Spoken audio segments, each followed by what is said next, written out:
नमस्कार दोस्तों, आपका स्वागत है काला साया चैनल पर, जहां अंधेरे की साया हर कहानी में समाई रहती है।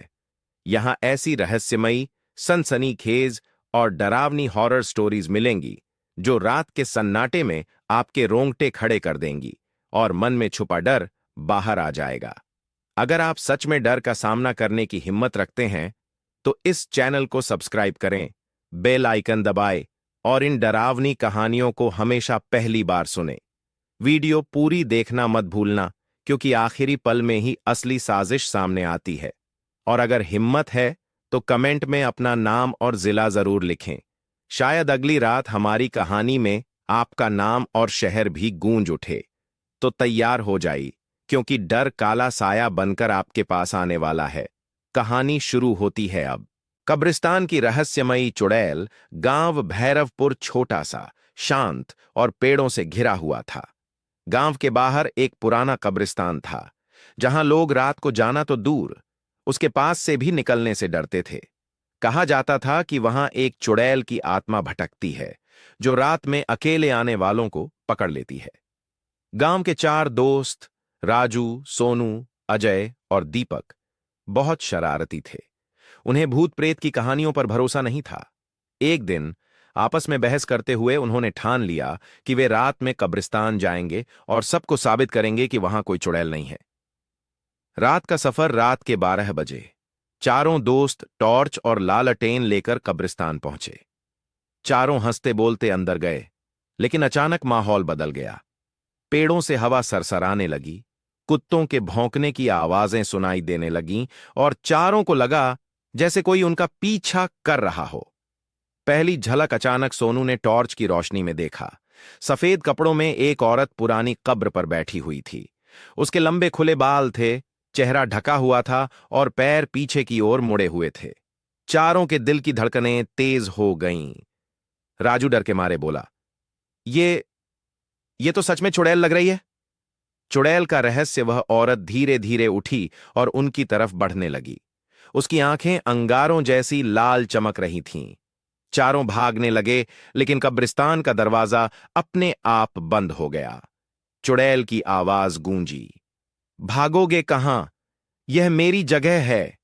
अजय ने कांपते हुए पूछा, तो तू कौन है? चुड़ैल चिल्लाई, मैं कमला हूं, जिसे इस गांव वालों ने जिंदा दफना दिया था, क्योंकि उन्होंने मुझे डायन कहा। अब मैं हर रात यहां आती हूं, अपने साथियों की तलाश में। सच्चाई का पता धीरे धीरे चारों को गांव की पुरानी कहानियां याद आईं। बुजुर्ग कहते थे कि सालों पहले कमला नाम की एक औरत पर झूठा इल्जाम लगाकर उसे जिंदा कब्र में गाड़ दिया गया था। उसके बाद से ही गांव के कब्रिस्तान में आत्माएं भटकने लगीं। अंत चारों दोस्त जैसे तैसे हिम्मत जुटाकर भाग निकले, लेकिन उस रात के बाद वे कभी पहले जैसे नहीं रहे। वे हर किसी को कहते, कब्रिस्तान मजाक की जगह नहीं है, वहां सच में वो है जिसे गांव वाले चुड़ैल कहते हैं। कहानी यहीं खत्म होती है, लेकिन आज भी भैरवपुर के कब्रिस्तान में रात को सफेद साया घूमते हुए देखा जाता है। चारों दोस्त राजू, सोनू, अजय और दीपक उस रात तो किसी तरह गांव लौट आए, लेकिन जब सुबह उठे तो सबके साथ अजीब घटनाएं होने लगीं। पहला डरावना हादसा, राजू ने आईने में खुद को देखा तो उसके पीछे वही चुड़ैल खड़ी दिखाई दी। वह चीख पड़ा, लेकिन जब बाकी दोस्त पहुंचे तो वहां कुछ भी नहीं था। सोनू को रात भर किसी ने उसके कान में फुसफुसाकर कहा, कब्रिस्तान वापस आओ, मेरी आत्मा को मुक्त करो। गांव का बुजुर्ग घबराकर चारों दोस्त गांव के बुजुर्ग पंडित रामलाल के पास पहुंचे।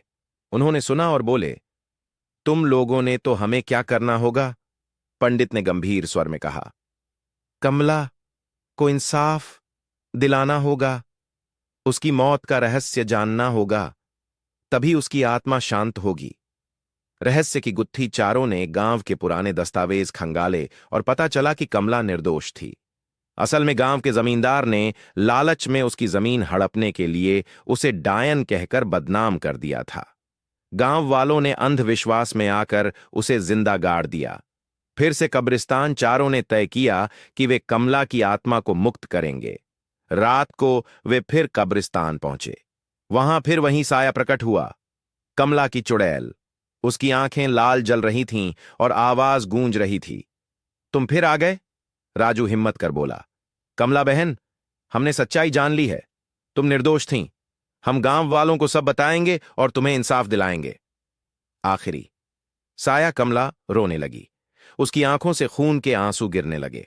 उसने कहा, सच बाहर लाना, तभी मैं मुक्त हो पाऊंगी, वरना तुम सब मेरे साथ यहीं हमेशा के लिए बंध जाओगे। धीरे धीरे उसका शरीर धुएं में बदलकर कब्र में समा गया। लेकिन जाते जाते उसने चारों दोस्तों पर अपनी मुहर छोड़ दी। चारों के हाथों पर जले हुए निशान बन गए।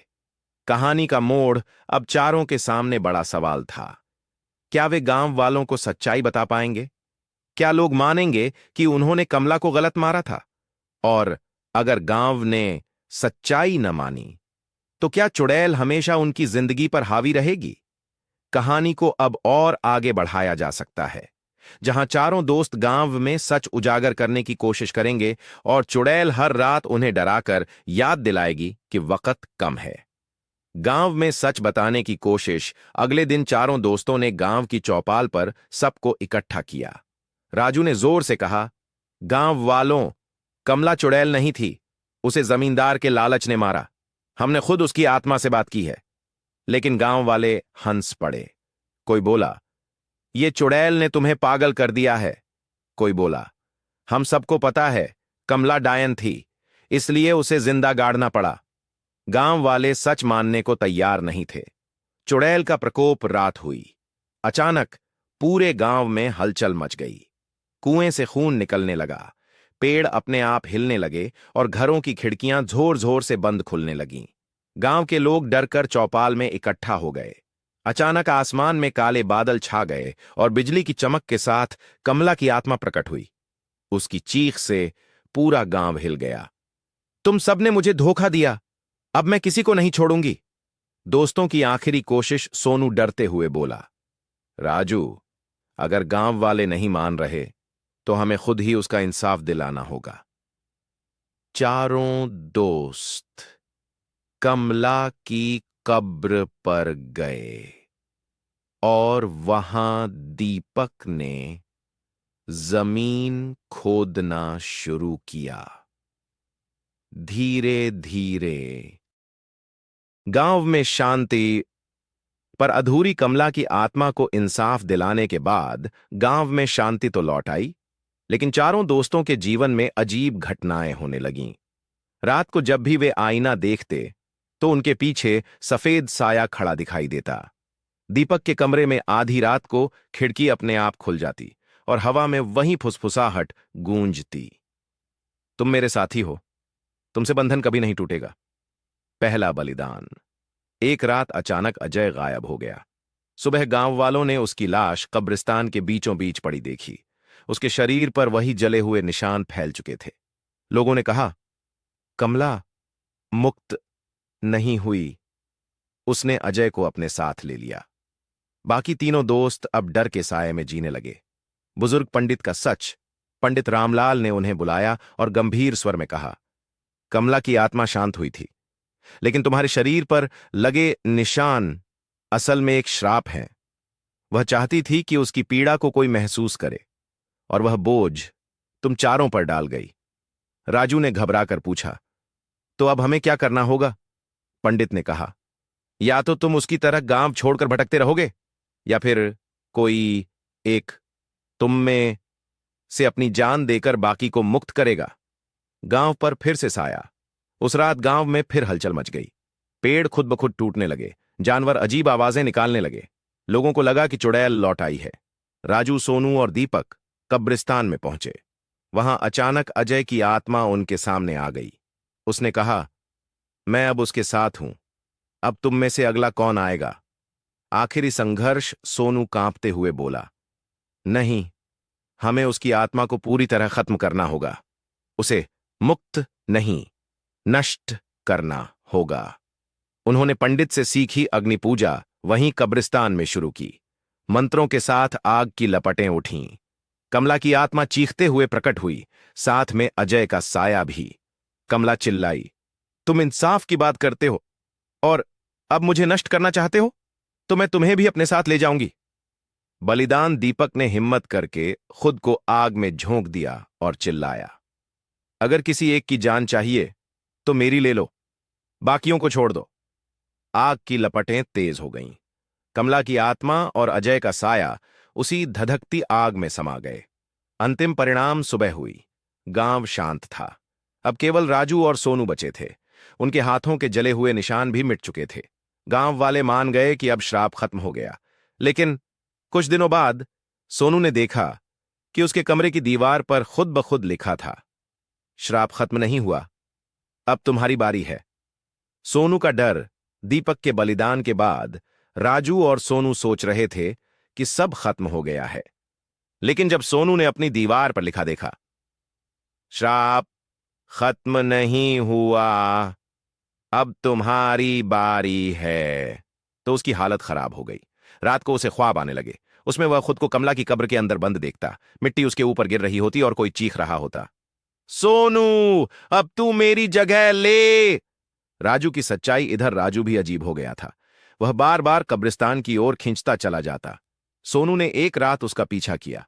उसने देखा राजू कब्रिस्तान में जाकर उसी पुरानी कब्र पर खड़ा होकर हंस रहा है और कह रहा है, देख कमला, सब मर गए, अब सिर्फ मैं बचा हूं और अब ये गांव सिर्फ मेरा होगा। सोनू यह सुनकर कांप गया। अब उसे समझ आया कि कमला की आत्मा का श्राप राजू पर काबू पा चुका है। गांव में खून की रात, उस रात गांव में खून की बरसात हुई।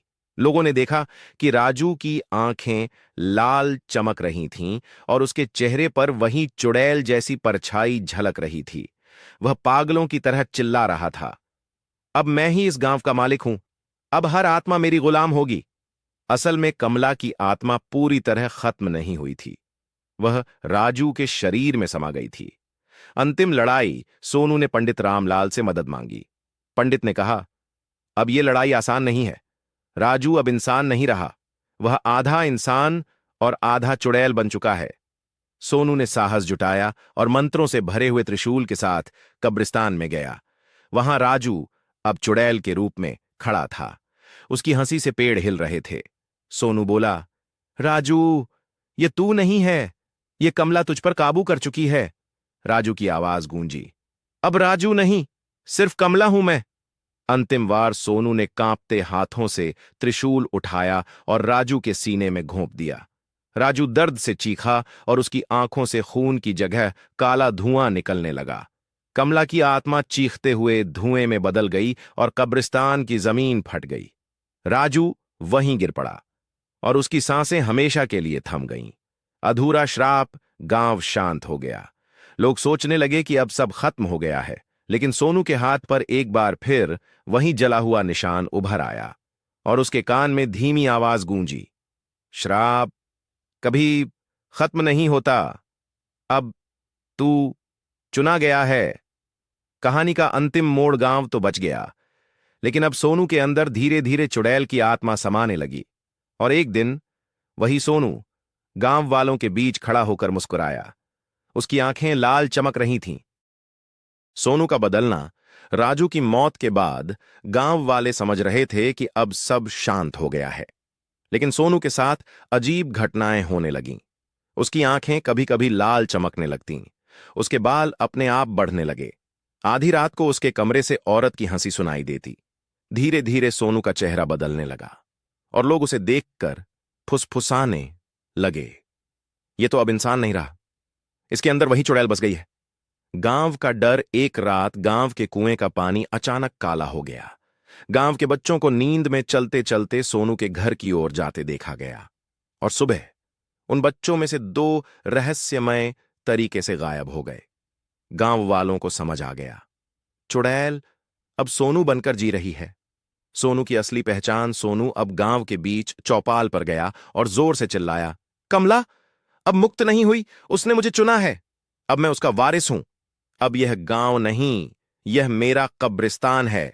उसकी हंसी से पूरा गांव गूंज उठा और तभी आसमान से काले पंख झड़ने लगे, जैसे कोई अदृश्य परिंदों की फौज उड़ रही हो।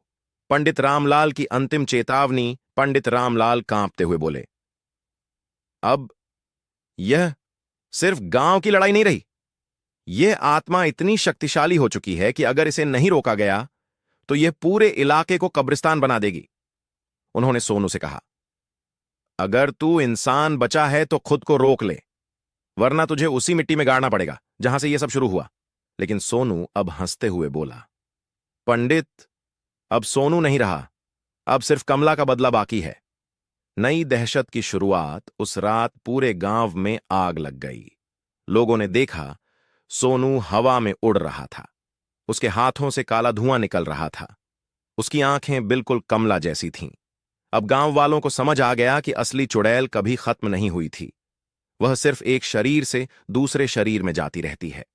गांव छोड़ने का पल, जब गांव जल रहा था और लोग चीख रहे थे, सोनू! अब चुड़ैल का वारिस गांव की सीमा पार कर गया। उसने मुड़कर जलते गांव की ओर देखा और हंसते हुए कहा, भैरवपुर खत्म, अब अगली बारी है तुम्हारी, शहर वालों। वह घने जंगलों से होकर पास के कस्बे रामनगर की ओर बढ़ गया। रामनगर में अजीब घटनाएं।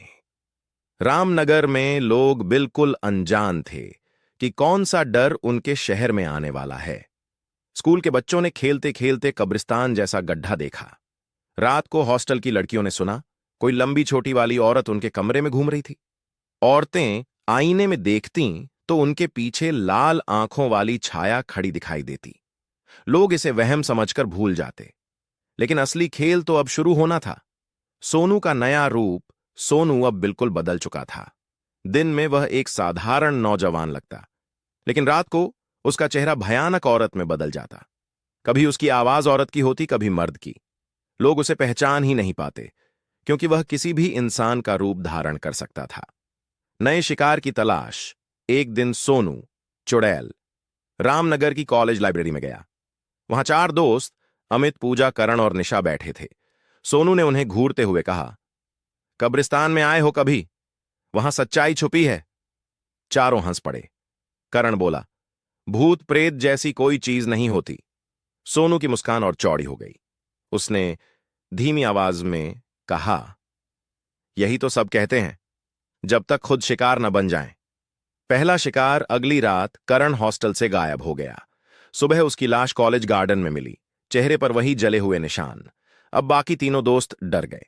अमित बोला, ये कोई इंसान नहीं, ये तो सचमुच चुड़ैल है।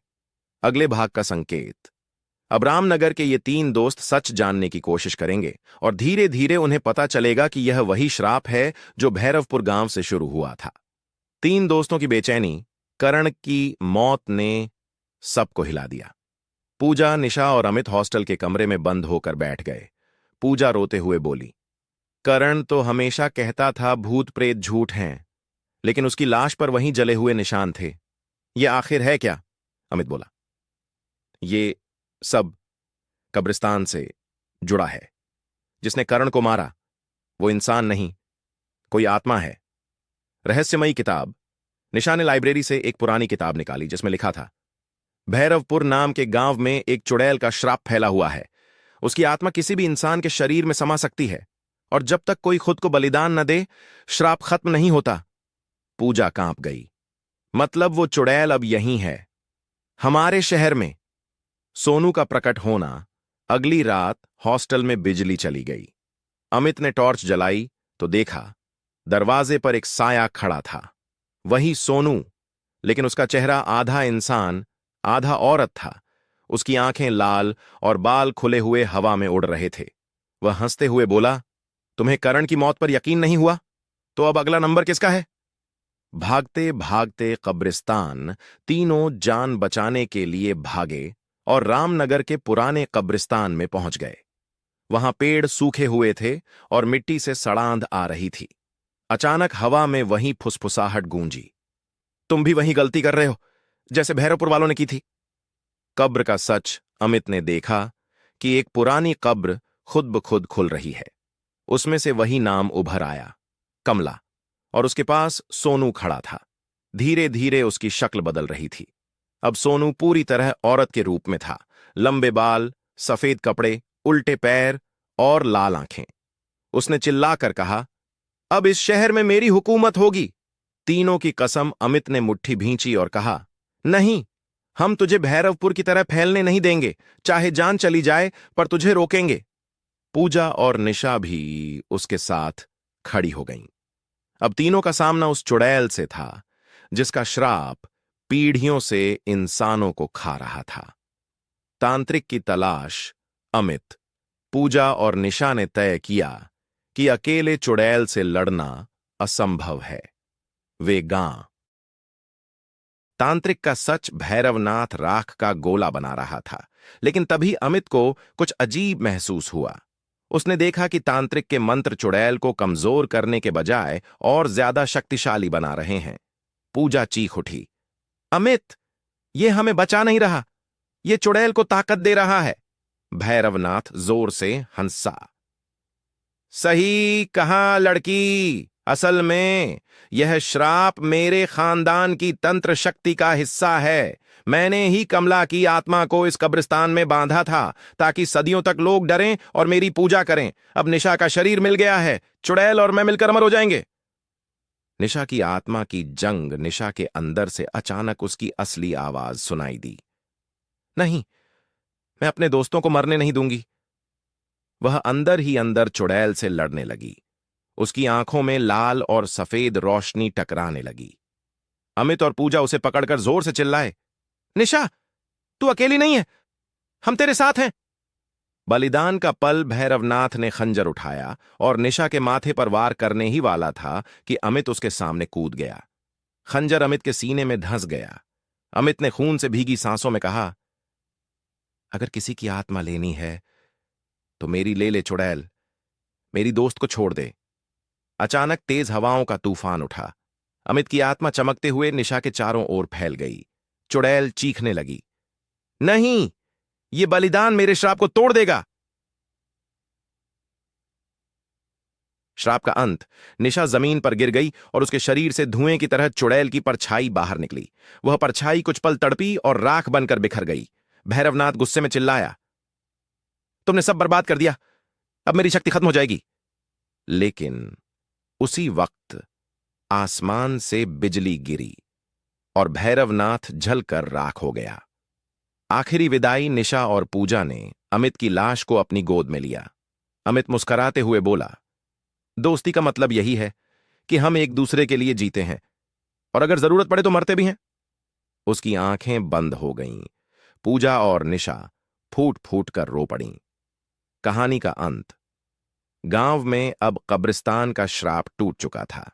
लोगों ने अमित को एक वीर दोस्त की तरह याद किया। पूजा और निशा ने उसकी याद में कसम खाई कि वे अब कभी डर के सामने झुकेंगी नहीं। कब्रिस्तान फिर से शांत हो गया, लेकिन कहते हैं अमावस्या की रात को वहां अब भी एक हल्की सी मुस्कान की गूंज सुनाई देती है। शायद अमित अपने दोस्तों की रक्षा आज भी कर रहा है।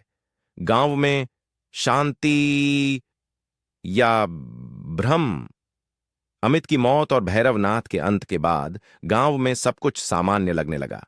लोग कब्रिस्तान से अब डरना बंद कर चुके थे। पूजा और निशा भी धीरे धीरे अपने जीवन में लौटने लगीं। लेकिन अमावस्या की रात को निशा ने अपने सपने में देखा। अमित उसी कब्रिस्तान में खड़ा है, सफेद कपड़ों में, और कह रहा है, मैं गया नहीं हूं, वो आत्मा पूरी तरह खत्म नहीं हुई, वो वापस आएगी। निशा पसीने में डूबकर उठी और डरते डरते पूजा से कहा, शायद अमित की आत्मा हमें चेतावनी दे रही है। नई रहस्यमयी घटनाएं। कुछ दिनों बाद गांव में अजीब हादसे शुरू हुए। रात में लोग कब्रिस्तान से हंसी की गूंज सुनते। कई लोगों ने देखा कि एक सफेद परछाई और एक लाल परछाई आपस में लड़ रही हैं। बच्चों ने दावा किया कि उन्हें रात को एक भैया दिखाई देता है जो उन्हें चुड़ैल से बचा ले जाता है। गांव के बुजुर्गों ने कहा, ये अमित की आत्मा है, वो अब भी हमारे रक्षक के रूप में यहीं है। निशा पर फिर से साया। निशा ने महसूस किया कि उसके हाथ पैर फिर से भारी हो रहे हैं और आईने में कभी कभी उसकी आंखें लाल दिखाई देने लगीं। उसने डरते हुए कहा, क्या सचमुच चुड़ैल खत्म हुई थी या उसने मेरी आत्मा में कुछ छोड़ दिया है? पूजा घबरा गई। नहीं, ये फिर से शुरू नहीं हो सकता। अमित की आत्मा का संदेश। उसी रात पूजा और निशा कब्रिस्तान गईं। अचानक हवा चलने लगी और सामने अमित की आत्मा प्रकट हुई। वह बोला, मैंने अपनी जान देकर चुड़ैल को कमजोर किया था, लेकिन उसका असली वजूद अब भी जिंदा है। उसका आखिरी अंश निशा के भीतर है। अगर उसे समय पर बाहर नहीं निकाला गया तो अगली अमावस्या को वो पूरी तरह लौट आएगी। पूजा कांपते हुए बोली, लेकिन अब तांत्रिक भी मर चुका है, तो हम क्या करेंगे? अमित की आत्मा ने गहरी आवाज में कहा, एक ही तरीका है, मुझे हमेशा के लिए इस कब्रिस्तान में बांध दो, तभी मैं चुड़ैल को रोक पाऊंगा। लेकिन ऐसा करने के लिए तुम्हें मुझे भूलना होगा, हमेशा के लिए।